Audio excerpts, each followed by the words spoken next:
Halo Bro dan Sis, perkenalkan nama saya Grace Natali. Sama seperti kamu, saya juga jengkel pada politisi dan partai politik yang ada saat ini. Ngakunya wakil rakyat, tapi kok tidak mendengarkan aspirasi rakyat, apalagi aspirasinya anak muda dan perempuan. Banyak politisi tersangkut kasus korupsi.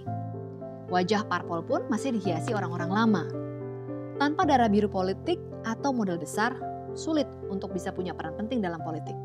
Akibatnya gak heran, banyak anak muda jadi apatis. Kesal dan kecewa? Sah aja. Tapi kalau kita hanya galau dan protes di media sosial, kondisi gak akan berubah. Suka atau tidak, politik itu sendiri sebenarnya mulia. Mulai dari harga cabai di pasar, pendidikan, atau pelayanan kesehatan masyarakat. Semuanya merupakan produk politik. Jadi politik itu ya jangan dijauhi. Kalau kita tidak lagi percaya pada partai politik yang lama, kenapa tidak kita rancang saja kendaraan politik yang baru dengan cara dan perilaku politik yang baru?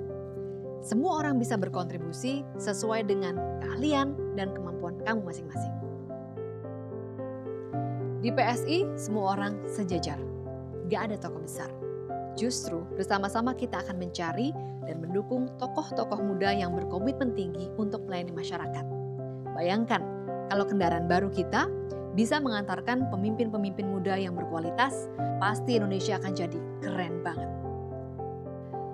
Jujur, ini keputusan yang sulit, tapi menjadi mudah karena saya yakin ada jutaan anak muda dan perempuan Indonesia yang berbagi cita-cita dan harapan yang sama.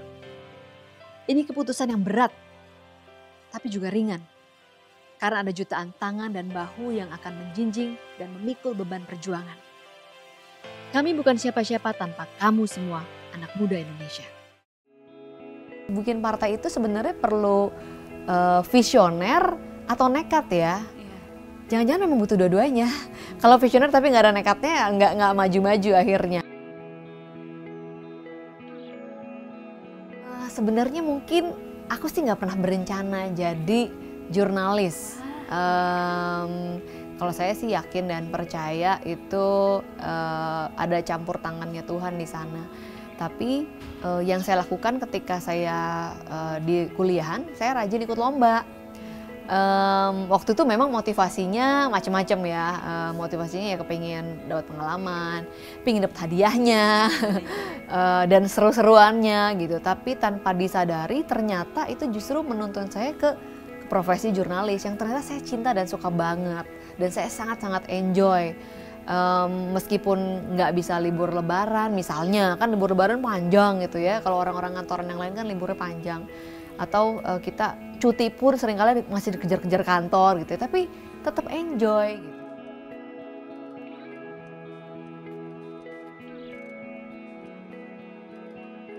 Proses apa di hidup seorang Grace Natali yang buat kamu bisa change direction? Change direction mungkin saat ini banyak orang yang kaget. Kenapa saya tiba-tiba, kesannya tiba-tiba masuk ke partai politik, bikin partai politik sama teman-teman, tentunya nggak saya sendiri, dan kemudian teman-teman kan mendaulat menjadi ketua umum begitu kan. Untuk orang yang tahu saya, tahu bahwa saya tuh bukan orang yang suka politik gitu kan. Beberapa partai ngajakin, saya nggak minat selama ini, tapi kenapa tiba-tiba saya malah ikut-ikutan membuat sebuah partai. Ini mungkin buat orang-orang di sekitar saya, mereka pada kaget. Sebenarnya ada prosesnya yang saya alami karena ketika saya menjadi jurnalis, kemudian saya ke lembaga riset sekaligus juga konsultan politik, di situ saya semakin bersentuhan dengan politik. Sebuah bidang yang sebenarnya buat saya itu bukan sesuatu yang ingin saya geluti dalam jangka panjang, karena memang saya juga punya stigma politik itu negatif gitu dalam pikiran saya, dan mungkin juga banyak orang berpikir begitu, terutama anak-anak muda. Tapi apa yang saya alami, terutama di SMRC, ketika saya dan kawan-kawan di SMRC mendampingi seorang calon gubernur, waktu itu dia masih bupati, ikut pilkada untuk menjadi calon gubernur. Dia dimintai uang dalam jumlah yang sangat besar oleh salah seorang ketua umum partai untuk mendapatkan dukungan dari partai tersebut. Orangnya ini kami kenal dia sebagai pribadi yang baik, si calon gubernur ini, si bupati ini. Sudah punya usaha yang stabil, artinya dia nggak perlu nyari uang di politik sebenarnya. Dan sumber dananya dia juga ada karena memang usahanya jalan gitu kan.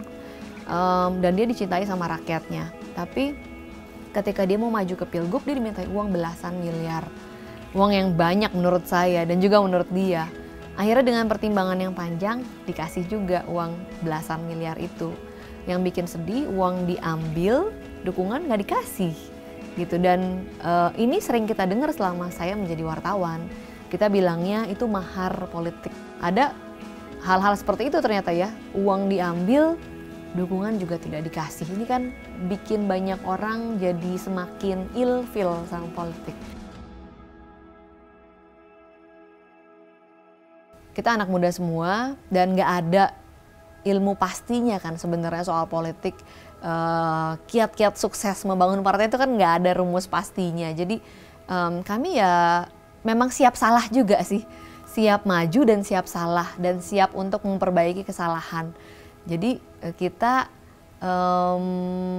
berani-berani aja karena kami percaya salah itu bagian dari proses dan nggak apa-apa ya kalau kita salah ya kita perbaiki. Namanya juga anak muda.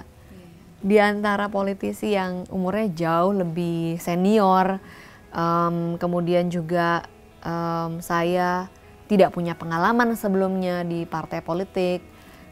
Dan saya juga seorang non-muslim, pokoknya ya unsur-unsur minoritasnya banyak gitu. Jadi ya cibiran atau dipandang sebelah mata ya saya alami. Tapi di satu sisi jadi semangat juga, ya ingin membuktikan bahwa apa yang dianggap mereka nggak bisa, belum tentu nggak bisa.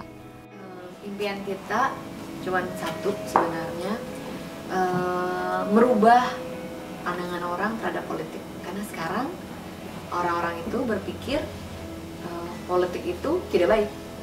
Orang baik nggak ada di politik. Yang ada di politik orang-orang yang tidak baik.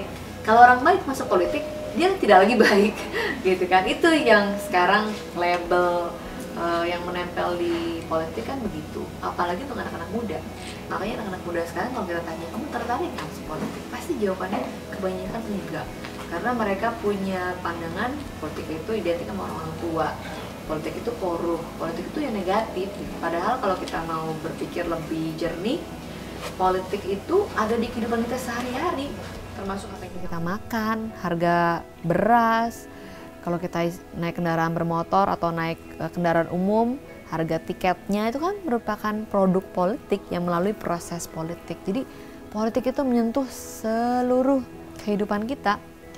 Nah kalau kita tidak berkontribusi, kita nggak ikutan, kita nggak pernah mau tahu, maka yang ada di politik, yang berkecimpung di politik, ya isinya orang-orang yang kita identikan dengan orang-orang tidak baik itu.